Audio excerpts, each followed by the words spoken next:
गया बंगाल का 50 साल पुराना जादूगर आ गया। जी हाँ मेरे दोस्त, लड़की को लड़का बनाएगा, लड़का को लड़की बनाएगा।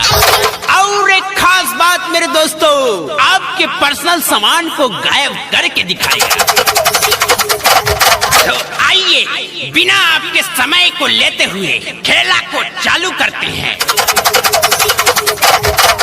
अंतरू मंत्रु अंतरू मंत्रु लइका के समान उड़ंतरू जमूरे जी उस्ताद। अरे हुआ कि नहीं रे? मेरा तो है, लेकिन भाई साहब का पता नहीं। अरे अरे अरे दादा हो, साला हमार सामान बिलवा देलस, साला हमार ऑटो ले लस, चाउरो ले लस और सामानो गायब कर देलस। ए देख लिया, चुपचाप से हमार सामान लिया दो, न तो हम बाबू के लगे पे फोन लगाओ तनी। रुक जा तू।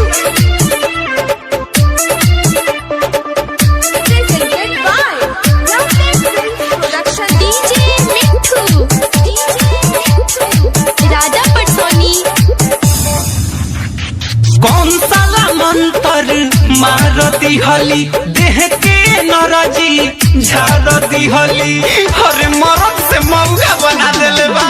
अरे कौन साला मंतर मारती हली, देह के नरजी झाड़ती हली। गाँव भर होता हसाई, कैसे के घरे जाई, सोची के आवता रोआई।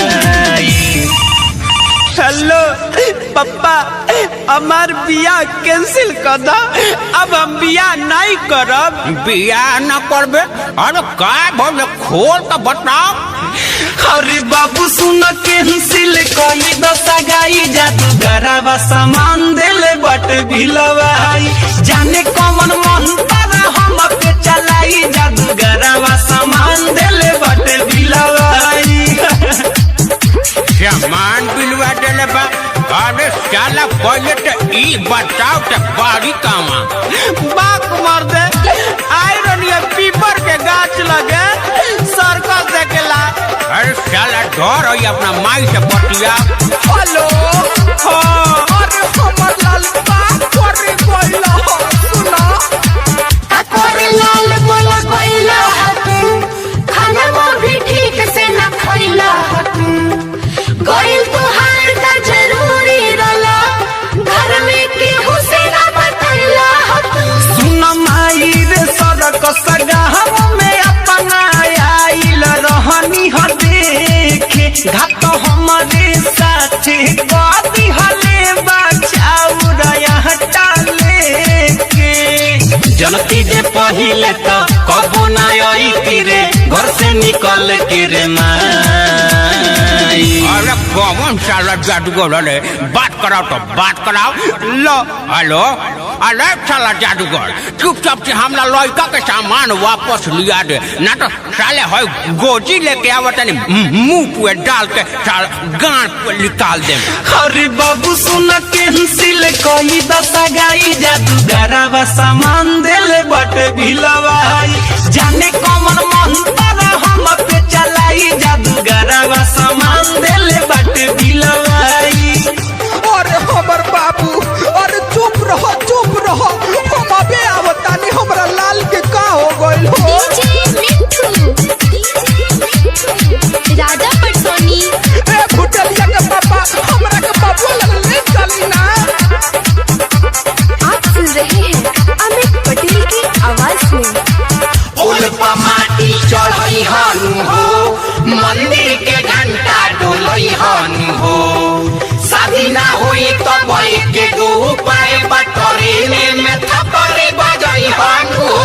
अब जातानी हम तो हमारे सब कवनो मजाक उड़ावता, कवनो कहता माउग हमके कवनो छकवा बनावता। कवना जन्म के तू बदला ले तारी हमसे, जादूगर होई की कसाई। देख लिया जादूगर, जेंगा मरला हुआ कद ना तो ठीक ना होई। उस्ताद लइका के काहे रुआवतनी? लिया ना दियो कुछ सामान अरे साला चुप चुप, साले मारे लगे सब गाँव वाला मिल के मंतर भोर पर गइल बा। अरे बाबू सुन कैंसिल कोई दशा गाई जादूगरवा सामान देले बाटे बिलावाई। पापा सुन कैंसिल कोई दशा गाई जादूगरवा सामान देले बाटे बिलावाई। अरे जाए के बिना सामान के रहो